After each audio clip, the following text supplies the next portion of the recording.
Hey there, it is another great day for a great day, and I'm glad you're with me. It's beautiful here in Atlanta, and we're celebrating Halloween, which makes me wonder, have you got your costume ready? What are you going to go as? Comment below and tell me. I've been working on going as, I think this year I'm going to go as Mr. Disappearo, but I do not have the costume ready. And while I was thinking about that, then I wondered where could we go to celebrate Halloween in our meal? And I thought, which place could we go that's like spooky, scary, maybe with witches, maybe. And then I thought, well, which place would have witches?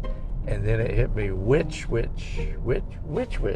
So we're gonna go have Halloween, a spooky, scary meal at which. So come on, let's go.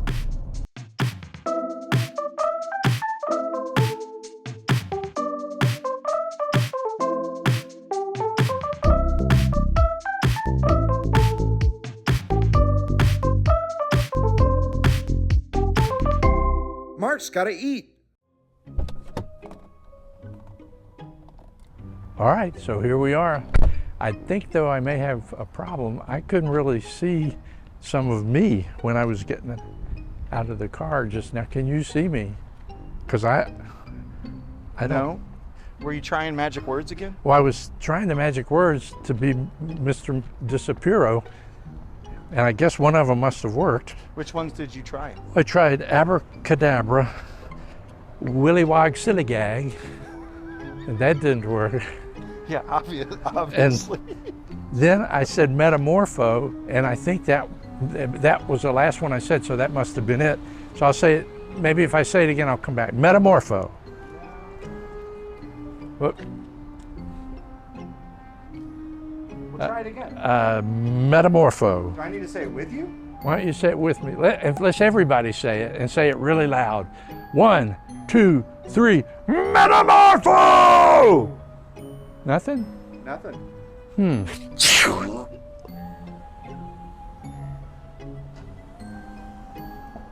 I'm back, but I don't think metamorpho was the magic word. Anyway, we're here at Which. Let's go have a spooky Halloween meal.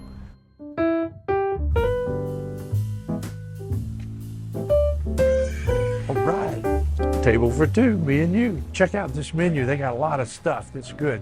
Favorites are here. What are you thinking of getting? Well, I could build my own, which is over here, where you got to specify everything. But I think I'm going to do a favorite. So you have to grab a bag. You got two bags. You got build your own witch or favorite. So I'm going to do the favorite, and they got lots to choose from. But I'm going to do the wicked because I know a great story I want to share with you about that. I'm going to do a regular size. I'm going to do white bread, and then these are the other favorites. So I think I'll do fries as a side and a regular drink, no shake. So I think that'll do it. So let's go get it. So it's going through the haunted oven. Have you had anything be haunted since you've been working here? Have there been any spirits or haunted, any kind of Halloween type scariness here? No. Okay, well, I was just checking. So these fries just came up. I got ketchup. I hope they don't burn my mouth, but they're crinkle fries. Let's see here. They're fantastic. Yum, yum. Really crisp on the outside, soft on the inside. Heinz ketchup. Does it get any better? I submit to you, it does not. You mean blood? Oh, yeah. That's right. It's a match. So here's a sandwich. Now I have to tell you, in 2010, there was a guy named Chad who actually bit into this sandwich. He got the double meat sandwich, so it was a little bigger. Check that out though, man.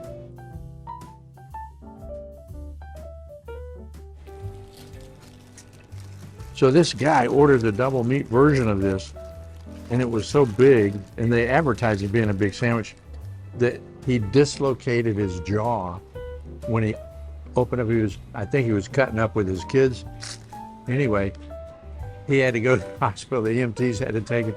His jaw was locked up for like 18 hours or 14 hours or some crazy thing like that. Anyway, they are big sandwiches, but I will try not to dislocate my jaw.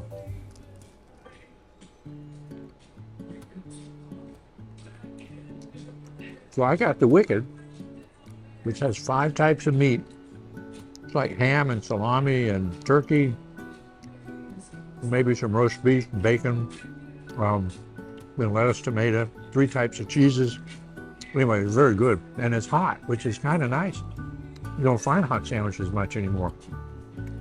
It's good. Got some onions on it.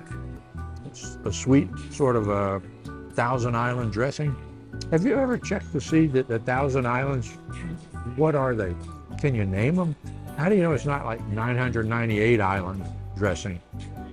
This concerns me, legally speaking. How did you collect your candy? Did you have like the plastic pumpkin, or did you have like a paper bag, or did you go with the tried and true pillowcase? Oh, pillowcase. For maximum candyage. Yeah. Yeah. Pillowcase is the way to go. And then there was always like 1 or 2 houses in the neighborhood that would truly try to do something scary. And I can still remember some of them, but if you had any scary houses in your neighborhood, tell me below. I'd be curious to hear. You know, thinking back through it, there was always somebody that tried to, or either did, cut a hole in the bag and run along behind, catching all the good candy that dropped out. Fortunately, that didn't happen to me. Pillowcases were sort of more secure that way. But there were a few instances. And I remember sometimes it was really hot. We always had those cheap plastic masks, like your costume was whatever you could come up with. And usually you might take a paper plate and put a rubber band around it and draw something on the paper plate. And then you were presto whammo, whatever the paper plate guy was. Adam Sandler did a big bit about that many years ago about different characters, and it was always the same thing. It's like, hey, I'm crazy finger beard guy. Give me some candy. And he had him. It didn't matter what he had. He turned it into, give me some candy. That's kind of how it was, and it was nice. And what I really remember is that after, when the evening was over, I guess usually around 9:30, the doors started not opening, you know. And then we would gather at somebody's house and everybody would dump out their candy and start sorting it into how many Snickers, how many Milky Ways, how many M&Ms, how many Milk Duds, whatever. And then we would start trading. And it was always fun to see what people traded for. What was your favorite candy bar? I'll tell you mine in a second, but tell me below, what was your favorite candy bar? Mine was a Snickers. I just love the Snickers. And also, tell me your least favorite candy bar, or your least favorite, you know, trick or treat. Oh, it's the foam peanut. Yeah, the circus peanuts. I never got on board with those, nor can I trade them away for anything meaningful. And then one year there was a guy in the neighborhood that liked them, and he had all he wanted, and we got all the Snickers. We sometimes would get an apple. Sometimes we would get popcorn. I remember there was one lady that would always do little bags like that, and she would fill them with popcorn. And of course, our parents had always said, whatever you do, don't eat anything that isn't store packaged. So the apples, the popcorn, all those things, we would just kind of set them aside and look at them longingly. I don't think I was this organized when I was little, but watching my kids, my grandkids, and in the neighborhoods, there's always that collection of people that make a business out of it. They become entrepreneurs and they got their strategy of, we're going to hit this block, then that block. We're only going to spend 30 seconds at each house. We're going to cover the most ground possible. If they could get mom and dad to drop them off at the big hitting neighborhoods, then they would drop in and parachute in and glean what could be gleaned. I don't know if that's correct verbiage. Anyway, fun times. Halloween is fun. This place is amazing. If you got one in your neighborhood, you owe it to yourself to check it out. That is a good find. Oh, great bar. Did you, when you were growing up, did you have a costume that you were really proud of? My favorite that I ever did of all time, it was pretty good, but it actually, like good costumes, hurt a little bit. I was a headless horseman, and I got my dad's, London Fog overcoat, and I put a little board on top of my head and put the coat over so he had shoulders, and then I buttoned it up. So I was a headless, not a horseman, I guess, but that's what I called it anyway. So when I would trick or treat, there was nothing up there, and people were surprised. And of course, then, anyway, it was good. I was very proud of that. And we made a costume for one of my kids once that was a mobile phone, and it was just a box with tinfoil, and we cut out a hole so he could get the arm through for the candy. But then we realized we only cut out one hole, so that did not last very long. What was your favorite costume that you ever made up for your kid or for yourself when you were little? Tell me, I'd like to know.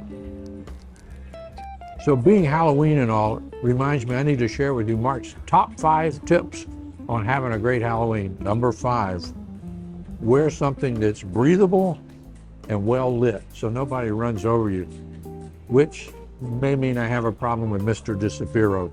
If nobody can see me, I may get run over. What do you think there? Number four, use the buddy system. Go out with a buddy or more than one buddy. Keeps you safe, makes it fun. Number three, always know where your parents hid the candy that they gave out while you were gone. That's a pro tip right there. That's a pro tip. No extra charge for that.